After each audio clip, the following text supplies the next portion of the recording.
Okay, hi everyone, it's Fiona here, your UC, and welcome to the unit. Thank you for watching this video. I don't usually make a video for the ELA team, but I wanted to this time because there's some really important information. And should I be looking up there? Perhaps I should be. Anyway, I'm going to look here. There's some really important information for us to think about as a group.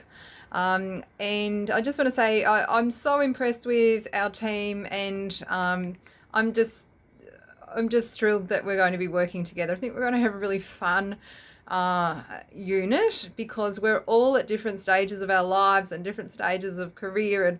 And we've got Wendy, welcome, you're brand new at Seoul. And then we've got, the regular troop here in the in EDU 3007. So it's a great unit, and let's just go through a few things first. And that is that the unit is a third year unit, and it's written, and we would expect students to be in their third year of their course. However, there's no prerequisites at all. So they could be in their first year, or it could be their first TP even, or like first unit, or it might be one of the first few units that they've done. So we just have to be aware that we have students from all levels of experience. The second thing is probably the most important message that I'm going to give to you, and that is that we are not training specialist arts teachers. So they're not going to come out with a specialism. Obviously that's not possible anyway, because they would need to they're basically a generalist. They're an early childhood teacher, and they've got that general education that they're getting. So if they did want to be a specialist, it would be something that it would be a different degree, or it would be a whole heap of PD, professional development or professional learning. So for us, we have to remember that we're not training specialists, but as an ELA team, and we all come with this specialist knowledge of the arts, or of how to use the arts in the classroom, and that's quite an in-depth knowledge. Both of those aspects, whether you're a specialist in the arts, or whether you've been working in general classroom and filtering the arts through and integrating it into your teaching. So you're all specialists in my mind in those ways. So we have to make a bridge from this knowledge to the everyday person, which is what our students are. We have to remember, and we can call them lay people if we like, but really our goal is to not scare them away from the arts with content that might be too technical. We just want them to gain an appreciation and understanding of foundational, now I'm reading a couple of points here, broader foundational understanding of arts pedagogies, of key concepts with the arts, and basically that important sense of aesthetics that young children are developing. So we want them to encourage, them to use the arts in their early childhood settings. And of course, we're going to talk about age group as well, but you'll hear me say this message to the students quite upfront. I will be saying to them that it's basically a unit that will give them those broad knowledge and an understanding of those things. So let's talk about the age group for our unit, because over the years it's been tough. We've been trying to work out, okay, where does early childhood really finish? Is it birth to 5 years old, or is it birth to 8 years old? So I've been talking with Margie, our lead unit coordinator, and she's been talking to the academics, and we've always sort of been tackling this one.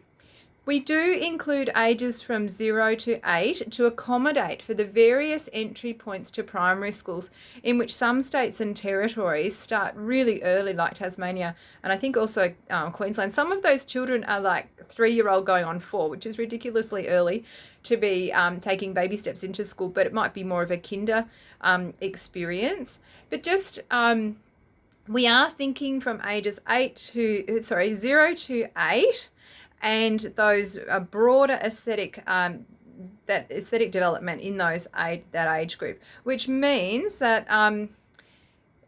cognitively too, they're going to be at different levels in terms of their aesthetic development between those age groups. So we do want children, we do want the students in our course to be thinking about younger children. We don't want them just focusing on like grade 1 and 2 in primary school, but we do want them thinking about early childhood as well. We want them to be thinking about all of those ages. So just so you're aware, some of the students enrolled in our course too are doing bachelor's degrees in primary and early childhood as one. They might be coming from that background, or they might be coming from just the early childhood background. So just remember that they may, some of them may be doing another arts education unit later on, but that will be different to ours. Ours has that really early years focus.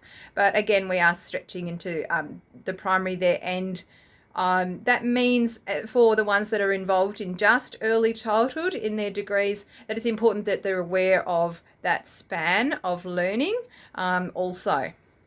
So there's a little bit of an overlap there, which is positive. And so we do have a look at ACARA, the Australian curriculum, as well in the unit for that reason, because it does have that little overlap there.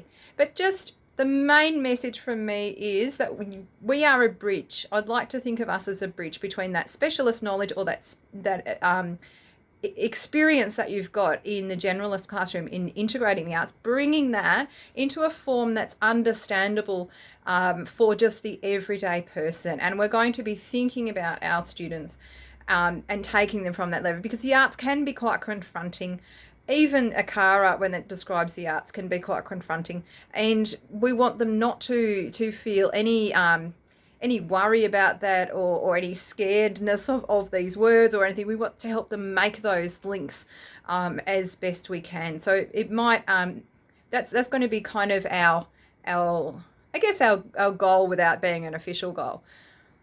I'm going to just also think about assignments for a moment, but this is just for us, and I'll talk more about this closer to the assignments. But just remembering that in early childhood, in this unit, the concept of basic within an assignment may mean that not all elements are there, but it's a sensible attempt for a layperson who has done some homework. So basically, really we'll be looking at that pass fail kind of line, and in terms of what basic means, and that students in this unit, since it's had that coat of paint that I've been talking about, the resources in the modules are really excellent, and they should be able to get an HD or a distinction or an HD in part A of assignment 1, for example, which is the essay, just from using the unit resources. So just remembering that we're really trying to adapt what we've got and to support them. And the unit modules are just really useful, the reading in there. And I'll be pointing to those readings when I do the assignment Collaborate for the first assignment and the second assignment. So getting them engaged in the readings, in the unit activities, is something that you all are fantastic doing. So that's going to be a key focus for us, and really helping support their learning that way. So thank you again for signing up, and here we go. I'm thinking of calling, I think I've got a name for the arts team already. But again, I'll keep talking to you about this. You don't have to write all this down now or anything. I'll keep talking to you about our goal and about the way we're going to act as that bridge for our students. And to really give them this appreciation and understanding, and this feeling about arts, which is, I can do this. Okay, so thanks everyone, and see you soon.